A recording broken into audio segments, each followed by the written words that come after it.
The cold tile of the old prison shower gleamed under the flickering fluorescent lights, wet and ominous, as if it had been waiting for decades. Sergeant Blake's K9, Titan, crouched at the threshold, hackles raised, refusing to move. Every command Blake barked was met with a stiff, unwavering stare, nose twitching toward the floor drain. The silence of the abandoned cell block pressed against Blake's ears like water in a coffin. Something was down there, something the decades of locked doors and rusted chains had failed to hide. And when the guards finally reached in, the case they thought solved unraveled into horror.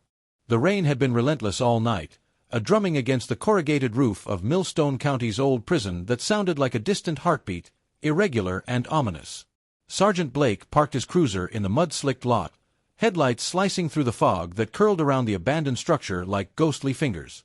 Titan, his German shepherd, pressed close, muscles taut, ears flicking toward the building with an almost preternatural awareness. Blake had been here a dozen times before, for routine checks, perimeter sweeps, but tonight the air smelled different, metallic, damp, and charged with something unnamed, like the kind of fear that slips under the skin before you can name it. The prison had been decommissioned 10 years ago, yet the guards still patrolled it occasionally, ensuring the structure didn't attract looters or squatters. Tonight's call wasn't about trespassers. A maintenance worker had reported something unusual in the shower block, a smell, faint but unmistakably putrid. That alone would have been enough to make most officers shrug it off. But Blake knew better. He had a sixth sense, honed over 15 years of working small-town law enforcement, for when nothing hid something deadly. The main gate groaned as he pushed it open, the chains clanking like skeletal bones. Titan's paws hit the cracked concrete with a hollow thud, and the dog froze mid-step. Blake's flashlight traced the walls of peeling paint, the tiled floor mottled with mildew and grime. A line of rusted showers ran along the far wall, their faucets dripping sporadically, producing a rhythm that sounded eerily like counting, 1, 2, 3, or maybe just his imagination. "Come on, boy," Blake muttered, crouching to Titan's level. "We've been through worse." Titan's nose twitched violently. He growled low in his throat, a deep, guttural sound that seemed to vibrate through the concrete. Blake's stomach clenched. The dog had never refused entry before. Not once. Not even during the incident at the old mill, when the kidnapper had left a booby trap rigged with glass and oil. This was different. The shower stall at the far end drew Titan like a magnet. His body tensed as if every nerve in his being screamed, "Stop." Blake's flashlight caught the edge of the drain at the center of the floor, blackened, corroded. Titan's paw shifted, scratching at the ground as if trying to warn him. Blake knelt, squinting, the smell of damp rot and something fouler creeping into his nostrils. He waved a hand over it. Nothing. Just an old, rusted drain. "Nothing in there," he murmured to himself. And then he saw it, a faint smear along the lip of the drain. Dark, viscous. Not water. Not rust. Something organic. Blake swallowed. Titan growled again, low and throaty, his eyes locked onto the same spot. Every instinct Blake had screamed at him, "Get back up. Call it in." But he didn't. He couldn't. This was Millstone. There was no SWAT, no specialized units. Just him, Titan, and the creeping shadows of an old prison that had swallowed lives whole. He moved closer, flashlight in one hand, gun in the other. The metal grate of the drain resisted at first, but with a grunt of effort, he pried it loose. Titan crouched beside him, teeth bared, eyes never leaving the darkness beneath. Blake's flashlight beam cut into the drain's hollow. He should have seen it immediately. The dark, twisting shapes.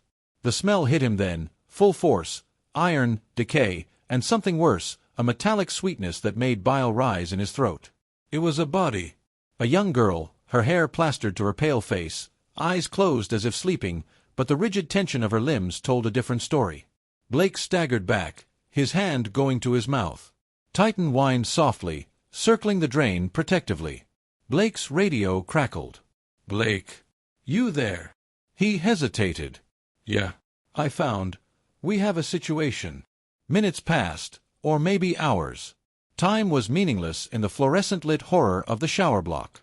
Backup arrived, guards and officers moving slowly, their flashlights creating chaotic shadows that danced across the peeling tiles. They crouched, stared, whispered. No one moved to touch her. Blake knelt, placing a gloved hand near her wrist. No pulse.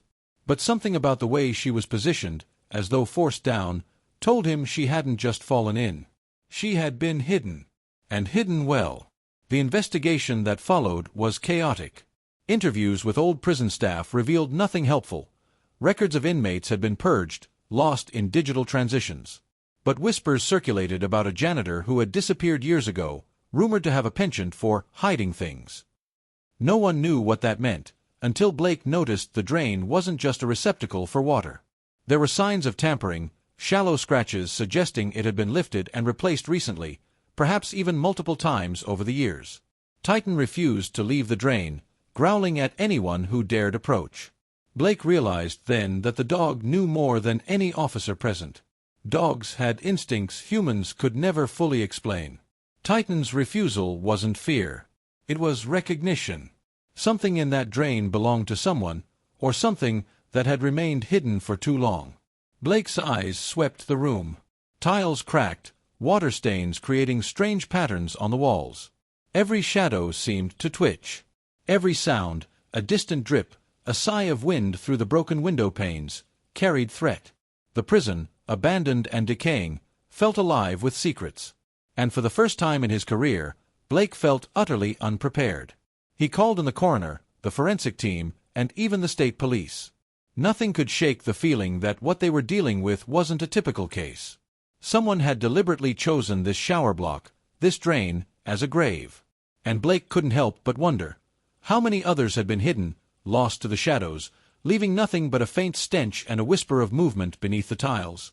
That night, as the rain continued to hammer the roof, Blake sat in his cruiser, Titan curled at his feet, staring at the prison in the distance. There was a story buried here, one that spanned decades, and he was certain it would change everything they thought they knew about Millstone's past. And he was right. The next morning, Millstone awoke under a sky so gray it felt bruised. Rain had ceased, but the world seemed washed of warmth, leaving only mud, puddles, and the heavy, damp smell of decaying leaves. Sergeant Blake arrived early at the old prison, the scene still cordoned off with yellow tape. Titan padded beside him, silent, his fur still flecked with mud from the night's horror. Blake paused at the gate, watching the coroner's van pull up. The body had been removed, leaving only a hollow emptiness in the shower block, but the smell lingered, stubborn and invasive, as if the building itself refused to forget. Forensics had taken fingerprints, hair samples, and a swab from the drain itself. Nothing had been easy about this case. Every step forward felt like pushing through a web of shadows, thick and resistant. Inside the office, Blake faced Captain Hargrove, a lean, hawk-faced man with gray streaking his dark hair. Hargrove's eyes were sharp but tired, the kind that had seen too many human failings to be surprised by anything, but even he looked unsettled. "We need answers," Blake said, rubbing the bridge of his nose. "Who she was, why she was there, and if there's anyone still alive who knows." Hargrove exhaled, slumping slightly. "We've combed the records. Nothing matches. No missing persons in Millstone, or anywhere nearby, fit her description. Her DNA doesn't even pull up a partial match in the state database. Whoever placed her here wanted it to be perfect. The past, erased." Blake's jaw tightened. "And the janitor?" Hargrove's expression darkened. "No records. He disappeared 15 years ago. Nobody saw him leave. Nobody saw him return. He was a ghost by the time we closed the place." Blake's hand instinctively went to Titan's collar. The dog's ears twitched, alert to sounds humans couldn't hear, the shadows in corners that flickered like living things. There was a knowledge in the animal, a certainty Blake had learned to trust implicitly. Titan had sensed the girl's presence when no human could. And now, Blake feared, he sensed the threat lingering, something still alive in the prison's bowels, waiting. The forensic team had found something curious. The drain beneath the shower contained traces of another substance, barely detectable, a combination of oil, blood, and what forensic chemists identified as a rare chemical used in preservation.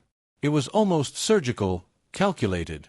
The body had been hidden there deliberately, almost ceremoniously. It wasn't just disposal. It was staging. Hours into the investigation, Blake found himself walking the perimeter of the prison with Officer Martinez, a younger recruit who had grown up in Millstone and knew its every legend and rumor. "You think it's possible there's more than one?" she asked quietly. Her voice carried unease that mirrored Blake's own. "The janitor. Maybe he didn't just have her. Maybe there's a pattern we're not seeing." Blake's gaze swept the broken windows, the rusted gates, the peeling paint. He could feel the prison's history pressing down, heavy with secrets, failures, and hidden cruelty. "If there is," he said slowly, "we need to find it before someone else ends up like her." They moved through the showers, Blake's flashlight cutting through shadows. Titan stayed close to the drain, growling softly. The tile walls reflected the beam in jagged shards of light. Every corner seemed to hold a whisper of the past, a memory trapped in moisture and rust. Blake's mind drifted to stories he had heard about the prison's final years: abuse, escapes, and a janitor who had been unusually meticulous, almost obsessed with certain prisoners. Martinez stepped on a loose tile, a sharp crack echoing in the shower block. Titan snapped toward the sound, barking. Blake motioned for silence. The tile had revealed a faint outline beneath the grout, almost imperceptible, a rectangle, darker than the surrounding tiles, as if something had been removed and replaced. "Look at this," Blake said, kneeling. His hands traced the outline, feeling the subtle depression. "Someone lifted something here before." Martinez's brow furrowed. "Could it be another drain?" Blake shook his head slowly. "No. Too small. But whatever was here, someone didn't want it found." The investigation intensified over the next days. Blake worked with Hargrove and the coroner, piecing together fragments of history. Interviews with former prison guards revealed the janitor's peculiar behavior. He was reclusive, precise, and obsessive. Rumor had it he took a personal interest in the showers, cleaning meticulously, inspecting drains, always muttering to himself. But no one could say why. No one remembered seeing him interact with prisoners in any meaningful way. He had been a ghost even when alive. Then came the first break. A tip from a retired guard mentioned a warehouse on the outskirts of Millstone, a place where the janitor had supposedly stored equipment no one could account for: old cleaning supplies, tools, metal grates. It was abandoned, just like the prison, and Blake knew that's where they would find the next piece of the puzzle. When they arrived, the warehouse smelled of dust, mildew, and chemicals.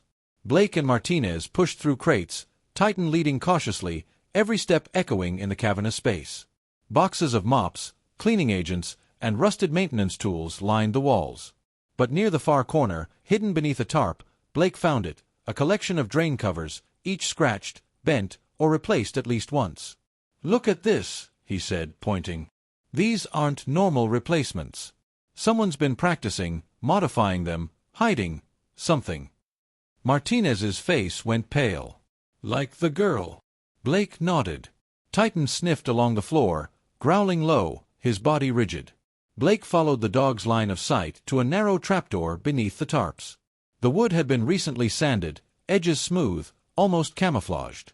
Blake's gut tightened. Whoever had done this had been meticulous for years. With gloved hands, Blake lifted the trapdoor. A wooden ladder descended into darkness, faint air moving upward, carrying the scent of oil and decay. Titan barked, a single sharp sound that echoed down the shaft. Blake took a deep breath, then descended. The air grew colder with each step. His flashlight beam cut through the black, revealing a network of tunnels beneath the warehouse. Rusted pipes ran along the walls, and the floor was littered with old tools and pieces of machinery. Every corner seemed to whisper secrets of the past. And then he saw it, faint scuff marks, footprints in the dust, recent. Someone had been here, very recently. A noise startled him, a soft shuffle, coming from deeper in the tunnel. Blake froze, signaling Titan to stay. The dog's ears pricked forward, body low, ready. Blake's hand hovered near his gun, pulse racing. The shadows moved, slightly, almost imperceptibly, and then a figure emerged. It was a man, older, wiry, with sharp eyes that darted around the tunnel like a trapped animal. He didn't move aggressively, but Blake knew instantly this was the janitor. Not the ghost of legend, but a living, breathing, and calculating predator. "Looking for something, officer?" The man's voice was calm, almost rehearsed, but there was an undercurrent of malice. Blake leveled his flashlight, illuminating the man fully. "You know about her," he said. "The girl in the drain. What else have you done?" The janitor smiled faintly, a twisted, careful expression. "Done?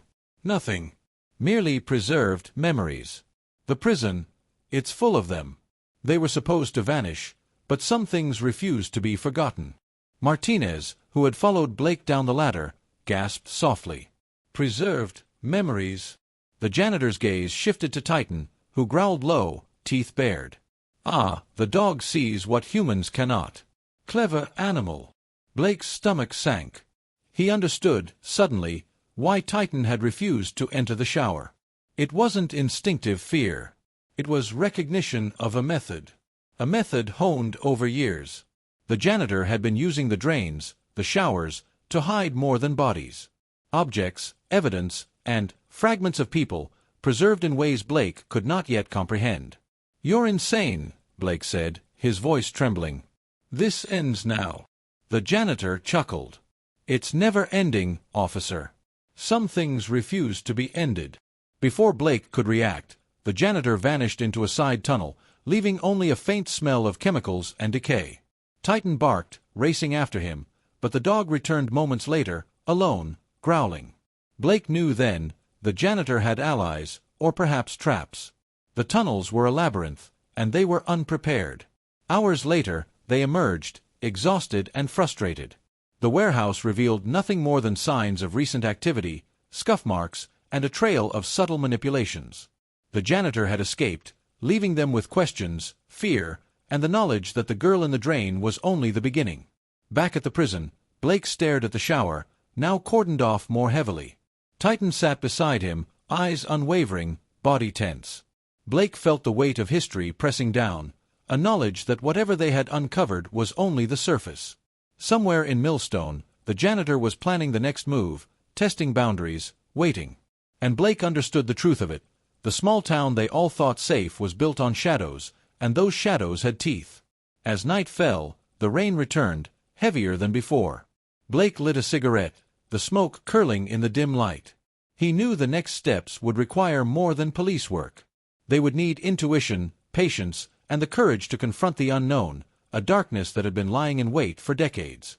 The girl in the drain had been found. But the real story, Blake knew, was only beginning. The rain had stopped, leaving Millstone dripping and gray, as if the sky itself mourned the secrets emerging from the prison. Sergeant Blake sat in his cruiser, Titan curled at his feet, both exhausted but unable to rest. Every street, every alley, every shadow of the small town now felt heavy with suspicion. The janitor wasn't just a ghost from the past. He was a predator, calculated and patient, and Blake knew he wouldn't stop until his work was finished. The tip that led them to the warehouse had run cold, and yet Blake couldn't shake the sense that the janitor was watching, waiting. Every footprint, every scratch in the dust, told a story, but the story was incomplete. There were more drains, more showers, more secrets buried in the darkness. The girl in the prison drain was only the beginning. Blake lit a cigarette, the ember flaring in the dark. Titan growled softly, low and warning, ears pricked to sounds humans couldn't hear. The dog's instincts had been perfect before, and Blake trusted them implicitly. Something was moving, somewhere beneath Millstone. And it wasn't just the janitor. He received a call from Captain Hargrove. "Blake, you need to get to the old prison. Evidence just came back from the coroner, and it's unusual, dangerous. We're moving fast, but you're the only one who can follow this trail." By the time Blake arrived, the prison looked like a relic suffocating under the gray sky. The showers awaited, silent and accusing. Titan's growls echoed softly as Blake crouched near the drain where the girl had been found. The coroner met him with an expression that blended awe and fear. "She wasn't normal," the coroner said, voice tight. "I ran additional tests on the tissue samples. There are chemical compounds. Preservatives, yes, but also something biological. Something designed to withstand decay. Whoever did this knew what they were doing. They weren't hiding her for weeks. They were preserving her, keeping her intact, almost like an artifact." Blake's stomach churned. "Artifact?" "Yes," the coroner said. "And I found traces in the drain of at least 3 more attempts." Something similar, decades ago. This isn't new. This janitor, he's been doing this for years. He didn't just hide her. He was experimenting. The realization hit Blake like a physical blow. Millstone's small-town safety had been an illusion. Somewhere in this prison, someone had been orchestrating horrors for decades, hidden in plain sight, manipulating the very structure of the building to conceal them. Titan whined softly, tugging on his leash. Blake followed the dog's gaze to a faint glimmer under the far shower. It wasn't a drain this time. It was a small metal hatch, almost invisible, rusted shut but clearly disturbed recently. He pried it open. A narrow shaft led down into darkness. Titan growled, hackles raised. Blake shone his flashlight inside. The smell hit him immediately. Iron, decay, and something else, sweet, chemical, metallic. His stomach twisted. He descended, careful, each step echoing in the hollow shaft. Titan padded silently beside him, nose twitching. At the bottom, the tunnel stretched farther than Blake had imagined. Shadows pooled along the walls, and the air was thick, almost alive, carrying the weight of decades of human cruelty. Then Blake saw the first sign of life, a series of small wooden boxes, stacked neatly against the wall. Each was labeled with dates and initials. The oldest ones were yellowed, covered in dust. The newest were freshly marked. Blake opened one. Inside was a small, preserved hand, carefully wrapped. He recoiled, heart hammering. Titan growled, leaning closer. Blake realized the janitor hadn't just been hiding victims. He'd been collecting them, cataloging them, preserving fragments like trophies, experiments in control and immortality. Every drain, every shower in the prison had been part of a system, a carefully designed mechanism to hide his work, to manipulate time, decay, and memory itself. A noise echoed behind him, the soft shuffle of feet on dust. Blake froze. Titan's growl deepened. The janitor emerged from the shadows, older, wiry, eyes cold and sharp. "I wondered when you'd arrive," he said calmly. "I knew someone would follow the trail eventually." Blake raised his gun. "It ends tonight. You can't hide anymore." The janitor's smile was slow, deliberate. "Hide? I've never hidden. I've preserved. History needs witnesses. You see only the surface, Sergeant, but beneath, the truth remains alive." Blake's pulse raced. "You've taken lives." "Not lives," the janitor corrected. "Experiments. Preservation. Artifacts. The prison was my canvas. The drains, my frames. She was just the latest." Titan barked sharply, snapping Blake out of the shock. He advanced slowly, gun steady. "You won't hurt anyone else." The janitor's eyes flicked to Titan, a glimmer of recognition, almost fear. Ah, the dog. Clever creature. But even the cleverest must obey their instincts. He reached for a lever near the wall, a hidden mechanism controlling one of the tunnel's trapdoors. Blake fired, the shot echoing through the tunnel. The janitor flinched, pressed himself against the wall, but didn't stop moving. Titan lunged, teeth snapping. The janitor twisted, narrowly avoiding the dog, and slammed the lever. The trapdoor beneath him opened, and he fell into darkness, a scream cut short. Blake ran to the edge, peering into the shaft. It was impossibly deep. Dust and debris tumbled down, obscuring vision. The janitor was gone. For now. He and Titan emerged hours later, exhausted, the boxes and preserved items collected for evidence. The tunnel system beneath the prison was vast, an underground maze, likely containing decades of the janitor's experiments. Millstone police began planning a full excavation. In the weeks that followed, the case gained national attention. The girl from the drain was identified. Her disappearance had never been reported, her life erased by the janitor's meticulous planning. Families came forward, haunted by the revelation that their missing loved ones might have been victims. The tunnels were cleared, artifacts catalogued, and the janitor's legacy of horror exposed. Yet Blake couldn't shake the feeling that the janitor had left something behind, an unfinished experiment, a secret chamber, or even allies who understood his methods. The world now knew part of the story, but he sensed there were more shadows in Millstone, waiting. One night, Blake returned to the prison alone, Titan beside him. The showers were cordoned off, silent, cleaned, and sterile. Yet the air felt heavy, almost expectant. Titan stopped at the drain, nose twitching. Blake knelt, flashlight sweeping the floor. Nothing. And yet, for the first time in weeks, Blake felt a moment of calm. The girl had been found, the tunnels revealed, and the janitor's reign of secrecy broken. Millstone could begin to heal. He stood, exhaling slowly, feeling the damp cold of the tile under his fingers. Titan pressed close, head resting against his leg. Blake whispered, "It's over for now." As they walked back through the empty cell block, the rain returned outside, soft this time, washing the prison in gentle silver light. The town would never forget, but at least some shadows had been brought into the open. And for Blake, Titan, and the families who had lost so much, there was finally a quiet sense of resolution. A fragile peace, born from horror, courage, and the unwavering instincts of a dog who refused to leave. The drains, the tunnels, the prison itself would stand as a reminder. Some secrets, no matter how deeply buried, cannot survive forever.